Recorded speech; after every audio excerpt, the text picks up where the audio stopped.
Ladies and gentlemen, thank you for attending here today. The S.A.S.H Group has this project going for a number of years now, and I'll just give you a quick resume of what happened. We launched the website, or we put in this in process back in July 2018, where we started off in here gathering stuff. We have quite a few things to get through today. I don't want to keep us too long. The website, just have to move everything over here. We hope it'll bring about recognition and remembrance of every person from in the greater Shankill area that served the Great War. The website is built in partnership with Heritage Lottery Fund, Living Legacies, and the CDDA team from Queen's University, who have been our main help in all this here. Thanks very much. But there'll be thanks to everyone, don't worry. Just to start today, we're going to have a poem read by two of our members who have put their normal gear on them for today. Thanks. I asked him where my boy had gone. Was he a captive, missing, or had been led to rest? I asked in all accounts, but all the answer I could get was this: your boy is neither sick nor missing, but gone west.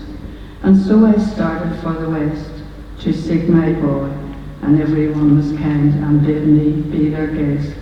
But when I asked them if they had seen my soldier boy along the road, they turned away and said, your soldier boy's gone west. I asked at all the inns, I called into the woods, always and everywhere. I had but one request. Men seemed to pity me, and sometimes even women pressed my hand, and children answered me with wandering eyes, gone west. I travelled up the hills and down the dales, and many times I worked upon my hopeless quest. None had seen him, and I marvelled how it was. All the men knew, and always gave the same reply, gone west. And then the day wore on till the evening hour, as I watched the glory blending up the west. Out of the crimson clouds came a voice which said, fear not, your soldier boy is serving at his Lord's behest. I bowed my head, I knew the meaning of the words. I understood that simple soldier's phrase, gone west. And every sunset I see the glory lighting up the skies. I am contented to say it was, for God knew the best. Thanks very much, Daddy and Elaine. What I'm going to do now is invite Elaine Reid from the Living Legacies at Queen's to say a few words on behalf of her team. Good morning, everyone. I'm delighted to be here on behalf of Queen's University Belfast to support the launch of the Shankill Great War Project crowdsourcing website. In 2017, Dr. Sophie Long, who was then a project officer for the Living Legacies 1914-18 World War I Engagement Centre, came to us and told the team of this wonderful piece of research captured by John Duggan, a member of the Shankill Area Social History Group. She explained this research was taken from paper archives, in particular the Belfast Telegraph, and was made up of the census documents, newspaper clippings, photographs, military records and individual military histories from 1912 onwards. This research was centred on the Shankill but encompassed the entire social history of Belfast. From this initial meeting we began to discuss and advise on possible funding opportunities to share some of this work with a wider audience, and to engage with members of the local community, and to create a platform and legacy to preserve and create future content. You can see here some of the key aims of the original project identified in the successful award by the Heritage Lottery Fund.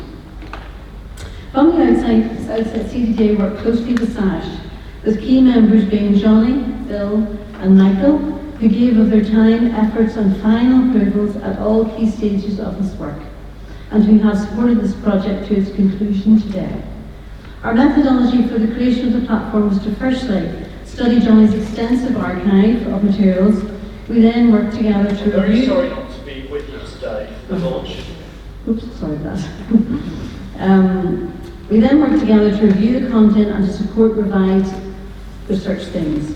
Our methodology for the creation of the platform was, these are home rule, the Ulster Covenant, UVF formation, outbreak of war, Shankill rule of honour, commemoration, community voices, Ulster women and suffrage, and the sketches and poetry.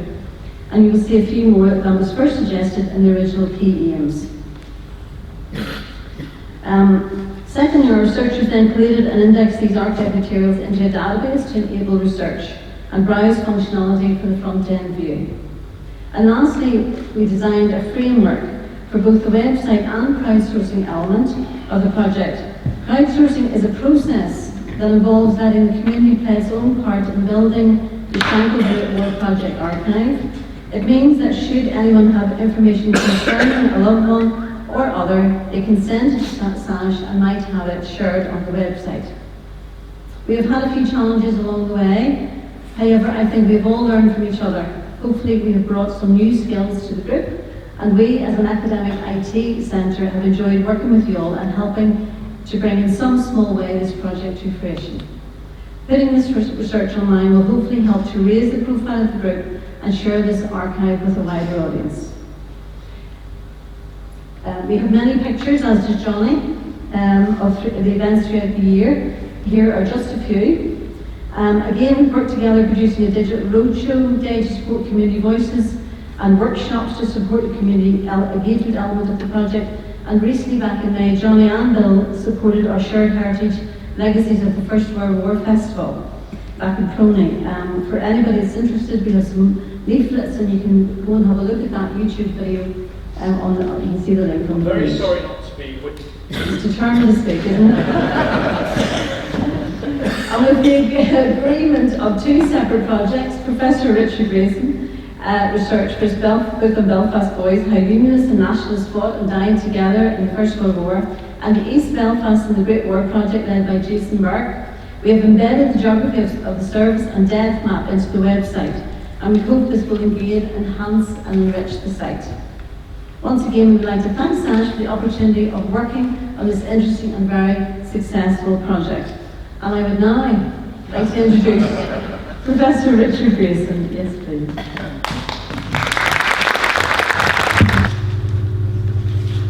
I'm very sorry not to be with you today for the launch of the Shankill Area Social History website. It's been a real pleasure and privilege working with members of S.A.S.H for about a decade now on the important work that you're doing.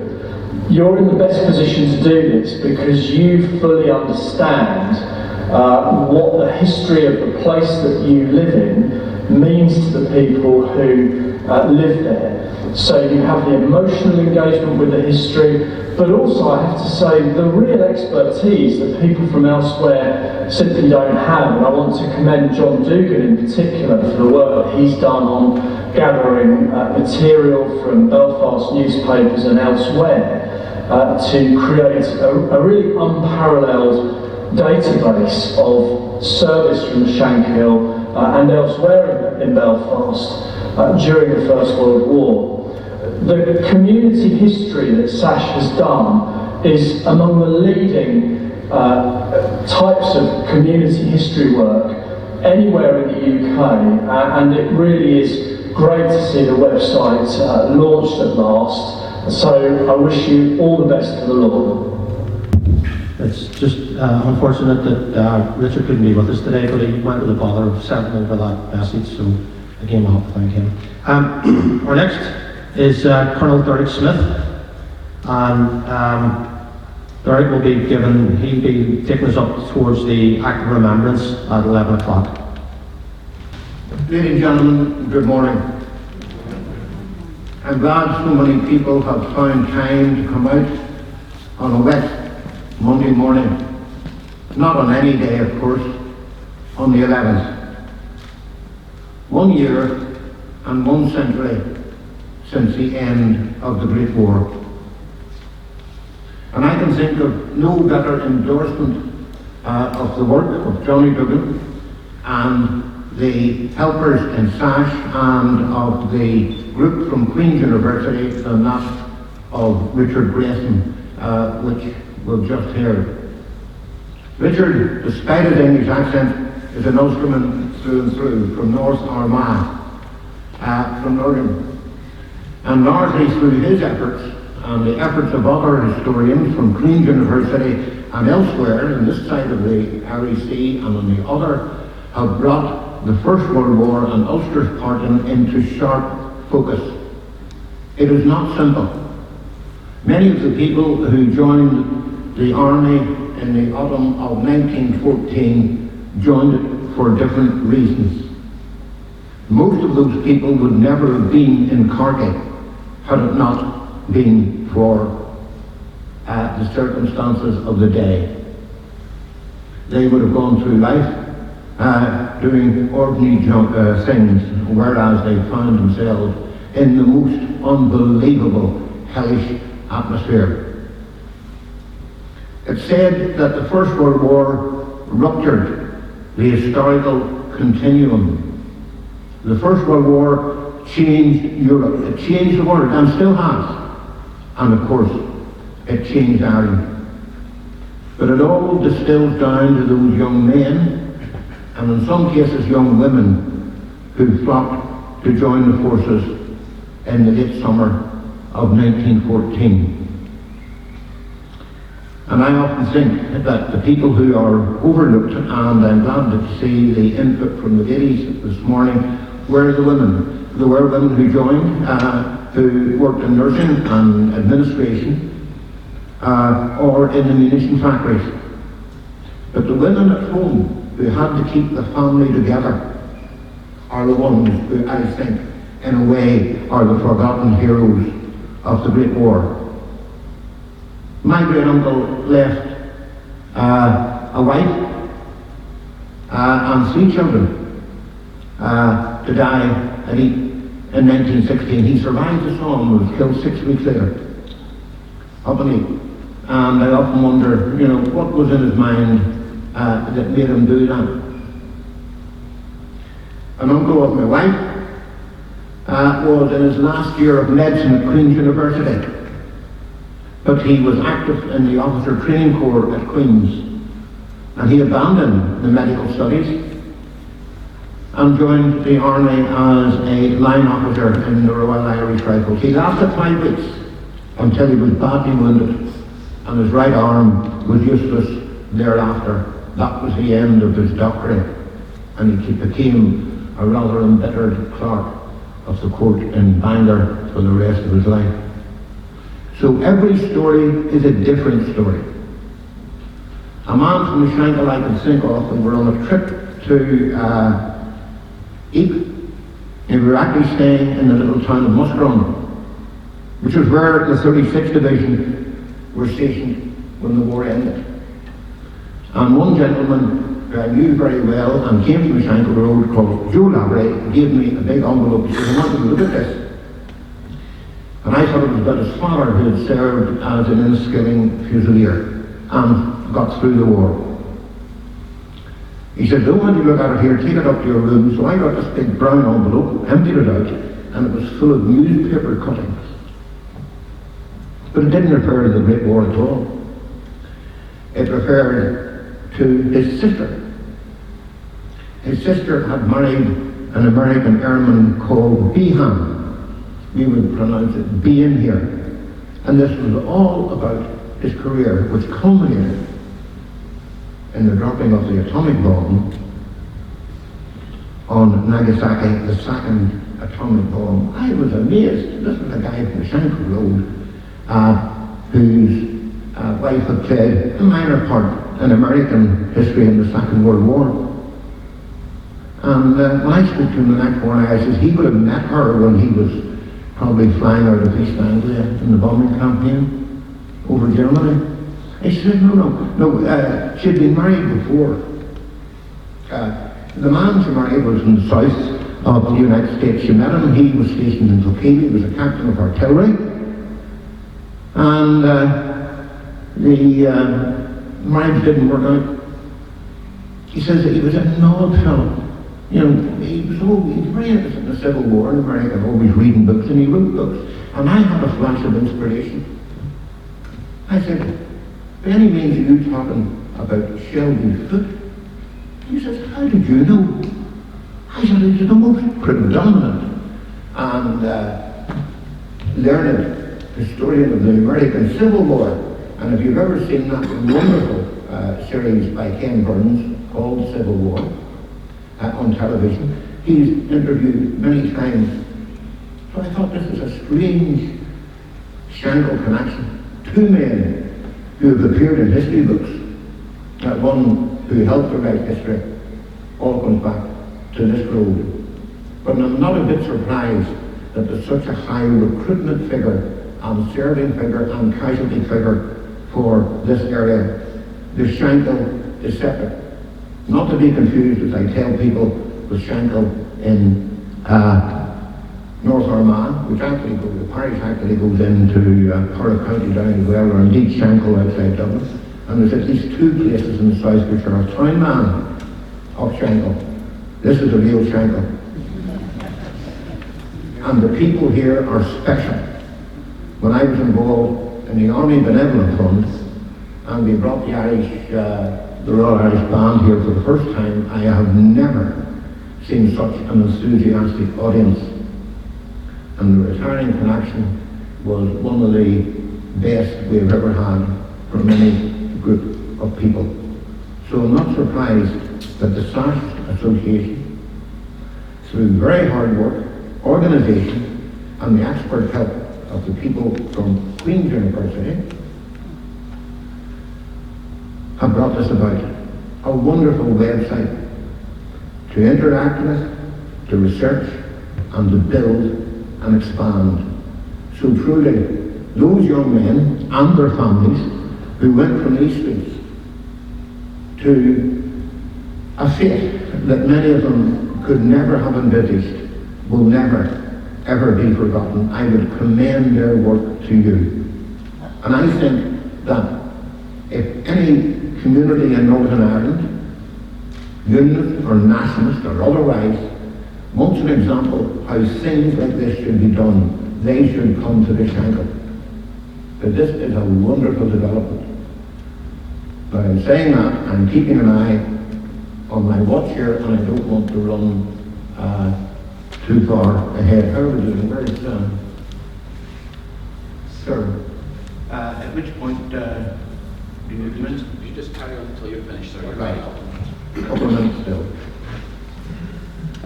And I think of the work of Billy Irvine, who many of you know, who was the first director of the Song Association down in Newton Ards, or when it was in Craigavon House. He has done a great deal of research at the number of Shankill Road people who served not in the 36th Division or the 10th or the 16th Irish Divisions, but in English regiments. Many of the people from here soldiered in a kilt. They may have been born in Belfast on the Shankill, but because of the link, particularly through heavy industry and shipbuilding, they found themselves on the Clyde. And so when the war starts, they join a Scottish regiment. And not just that, the ones who had gone to work in the Liverpool and Manchester area, and of course in Tyneside, also associated with shipbuilding, would join there. So you find the Irishmen turning up everywhere, and a hardcore of those are the Shankill people.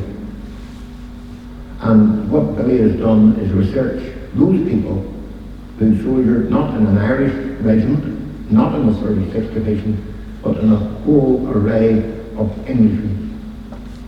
Now, we've about a minute to go according to my time, please. Go by yours. Okay. Go by yours. And we want to do the exhortation, don't we? Yes, do the exhortation. Yes. And I think it might be appropriate to stand for that, ladies and gentlemen, unless for other reason you want to sit down.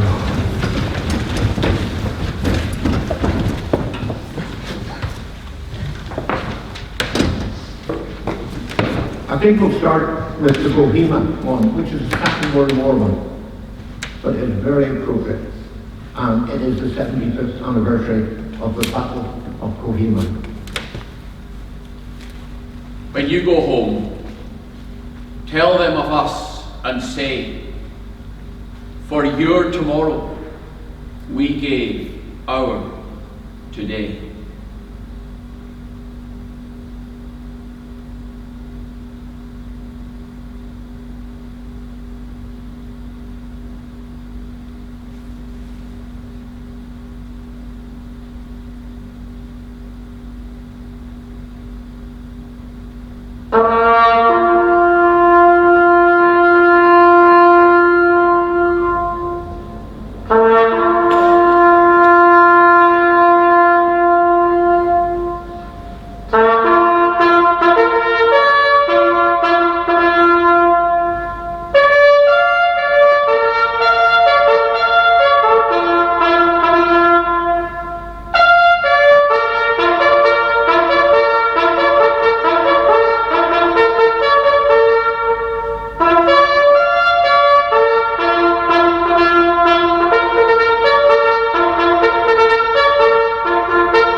They shall grow not old, as we that are left grow old.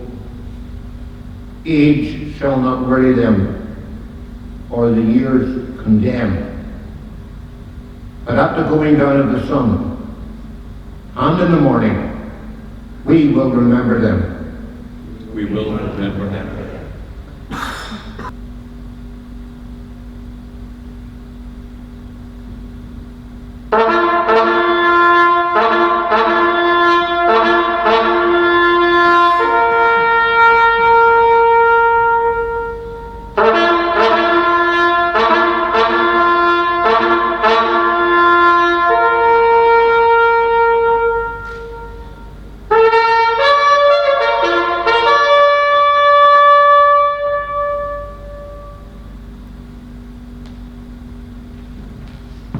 Almighty God, our Heavenly Father, your Son Jesus Christ has taught us that greater love has no one than this, that they lay down their life for their friends. Grant to us, Lord, the wisdom to live each day of our lives in thanksgiving for those who lost their lives, who laid down their lives for our sakes, that we might live. Amen. I'd like to ask Colonel Smith, we have an official launch of our website this morning, and it's a ceremonial pressing of the button, which we'd wanted Johnny Dugan to do it, but Johnny wouldn't do it. So, we got somebody equally, Colonel Smith, if you could do it.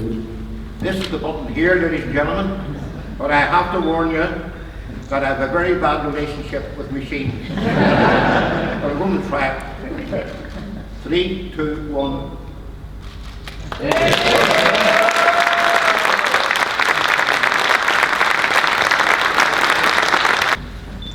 I have a few thank yous, obviously. I'll just let you know what's going to happen. Once the thank yous are over, you can have a look around at the trench yard. You can have a look with the people from Queen's about how the website's operated. And then at about 11:15, there's some refreshments coming in. So you might get a sausage roll or cocktail sausage or something. I want to thank Sam Coulter in the Spectrum Centre for all the help in setting up the room today. Sam also done the lighting and the various bugles and whatever. He has all that there done, so we couldn't do it without Sam, to be honest. I also want to thank John Grace for his Great War trench yard. If you look at some of these things here, it's amazing what they've done. They took some of the armaments and turned them into works of art. They're tremendous to look at, very, very good. On the project, I'd like to thank Sophie Long, who I don't see here today. But Sophie was, she helped us through the lottery fund application process, which, to be honest, is what you have to get money for all these things. I think it's only right that she gets credit for her part. The Living Legacies team at Queen's, Elaine, Tony, Rachel, Heather, and all the rest, for the work that they have put in, because they have made this site from nothing. And they've given us a great deal of help through the project. Also thank and highlight the great work David Hardy and John Francis Murphy have done in designing and creating the website. This group of people have made what seems to be an undoable task for our wee history group a doable task, and we cannot thank each and every one of them enough for their time and experience. The S.A.S.H I members believe that they have created a brilliant website both visually and for usability. The site will be an easy to use website that gives anyone anywhere the chance to add content, based of course on approval, if you can put it that way. It's the chance to add a loved one and a chance to put something back among our comrades from within the greater Shankill area. Thank you all. I'd also like to thank the Heritage Lottery Fund. I'm not sure if anybody came from there today. I don't see anybody putting their hand up. They were the ones that funded this, and to be honest, without that funding, this wouldn't have went ahead because we couldn't afford it.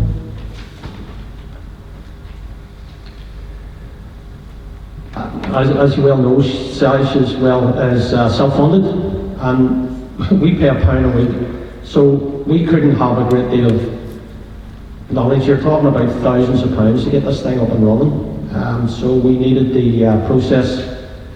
We needed help with the process. We knew it would be difficult, and it was the help of the people from Queen's and Sophie and whatever that we got the funding. And the day it came through was great, because Johnny got the email through as we were having a meeting, and he says the money's come through, so we felt as if we'd achieved something, which was very good. So again, thank you to the Heritage Lottery Fund.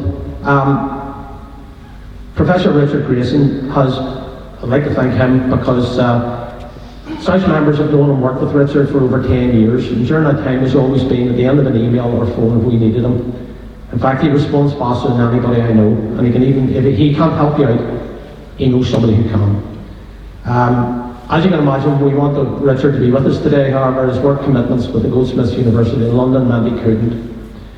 However, true to form, and after a good idea at the end, he made us a video, and that was the video we've seen earlier on. It lets us know that the Shankill Great War project is not only a worthy project, but a credible project in the eyes of academics like Richard Grayson, a man whose own personal depth of knowledge concerning the soldiers of West Belfast during the Great War is second to none. We will always be grateful for his help and friendship. And usually when Northern Ireland are playing, he comes over and he's available to come up and talk to us, and he always does that. He puts himself out for it. So thank you, Richard. I'd also like to thank Colonel Derek Smith for launching our website. It was an honour to have him with us here today, and I believe his presence brings a worthy and respectful credibility to our new site. Thank you, sir. On a finishing note, I'll just say this: 6,000 men marched down the Shankill Road to fight for king and country. 1,500 of those men never made it back. 120 odd killed on the 1st of July alone, on the first morning. Even the ones who came back didn't come back without problems, but in those days people didn't talk about it. They kept it to themselves. You've probably all heard relatives who come back, and when somebody asked them, "Granda, what did you do in the war?" Wouldn't talk about it. So not only the people who died, but the people who come back carried a lot of burdens on them. We hope to be able to recognise and remember each one on through this site, and we hope the community will get behind us, as to remember is to honour.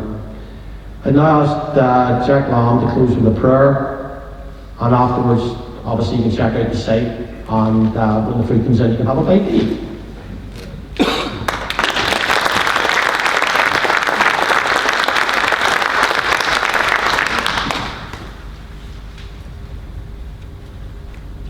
Heavenly Father, in just a few minutes we'll be enjoying the pleasure of eating and drinking.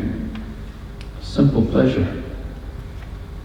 And yet, the only reason we're able to enjoy this pleasure now is because there were men and women who paid the ultimate price for fighting for king, queen, country, fighting for our tomorrows. Grant, Lord, that we'll never forget them. We'll always pay them honour. And when we do remember them, grant that we will remember them with thanksgiving in our hearts, and with the prayer that in the days to come, men and women might live together in peace.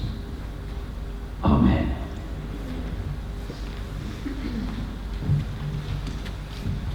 That's the official bit brought to a close. So, like I say, if you can have around some and have a look at the trench yard, and when the food comes in, don't all dive at it at once. Thank you.